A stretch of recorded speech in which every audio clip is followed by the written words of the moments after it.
Oh, actually, you don't need to see that yet. Oh, you can actually. Right, just to let you know, all the police, I said all the police are registered corporations. City of London Police, up the top here, are registered. Northumberland, Gwent Constabulary, also trading as Gwent Police Authority. So they're trading. Okay? They're trading. So that means they're companies who are trading for profit.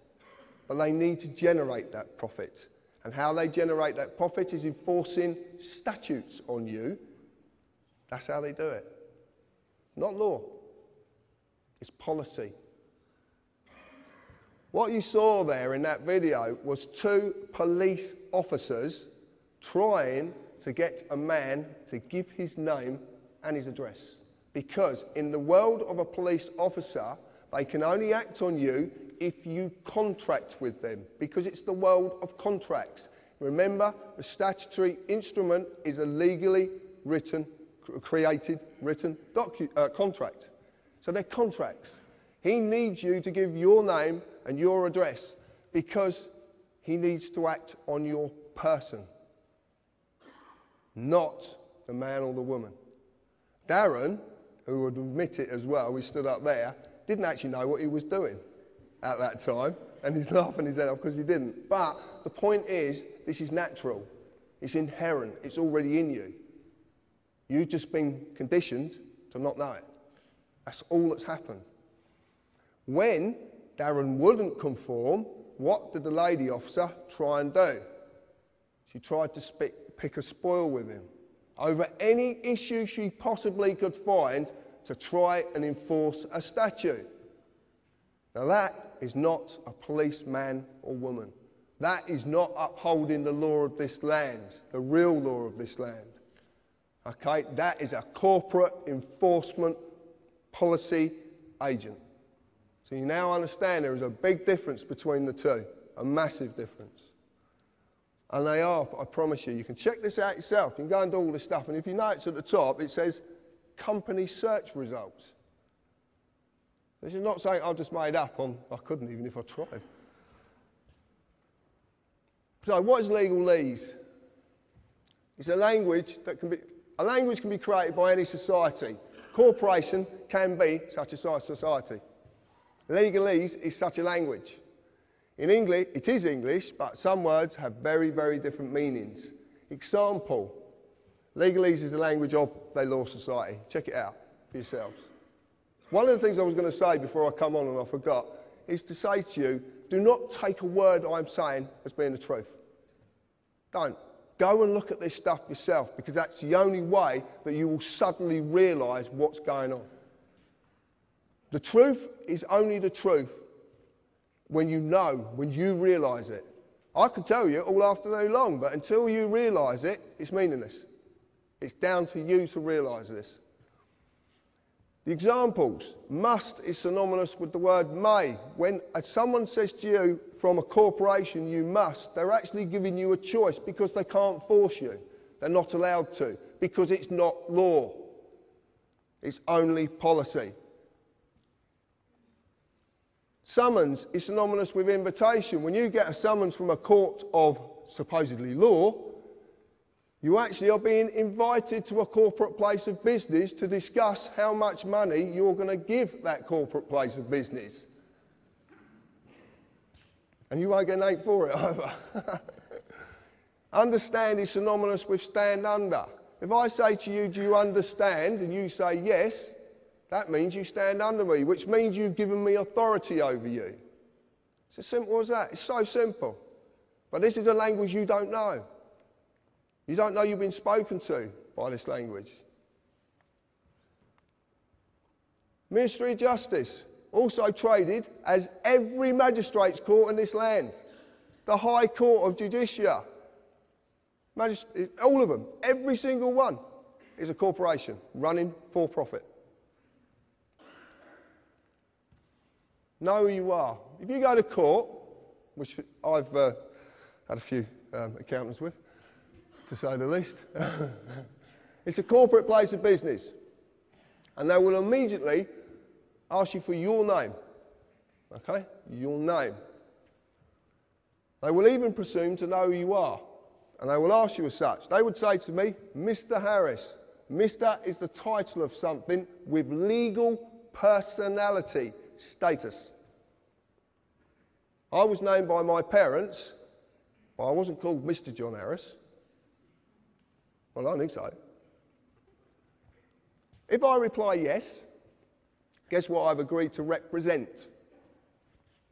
A man cannot be acted upon by statutes, nor can a woman, a human being, a living soul.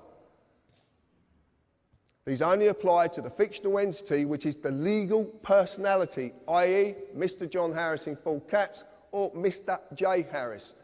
Every title in this land is a fiction. If you're Lord whatever, it's fiction. Every title is a fiction because it doesn't apply to a human being. It's the legal status. Remember the word status? It comes into everything. Do you like the pictures? Photocopied as well. Right. It's the easiest way of doing it because I wanted a cardboard cutout so I can say, look, this is the fiction and this is the living soul, because it's hard for you to grasp that you're two people. You just don't know you are. That's really hard to grasp. Natural law and common law applies to me. Okay? Inherent law. You don't need him to be told it. You know what's right or wrong. Do you not? You know, don't you? It's inherent. It's just there. Commercial policy, civil policy and political policy applies to the fiction, but they need that to represent it, because that doesn't exist. In the real world, there's an easier way of breaking this down. If you look at a company exists because a piece of paper says it's a company. But it's not real, is it? It's not in the real world. It's just a piece of paper that says this is a company. Common law v. statute, rules and policy. I like this. The only basic principles that any people of any nation need to adhere to are those of natural law, which are mirrored in common law. Never harm or cause loss. It covers every eventuality. There is nothing it doesn't cover. Nothing. Common law applies to a man or a woman, a living soul. Statute rules apply to the person only when the man or woman consents to represent the person. Consent can be given in inaction or action, and I'll explain that in a little bit.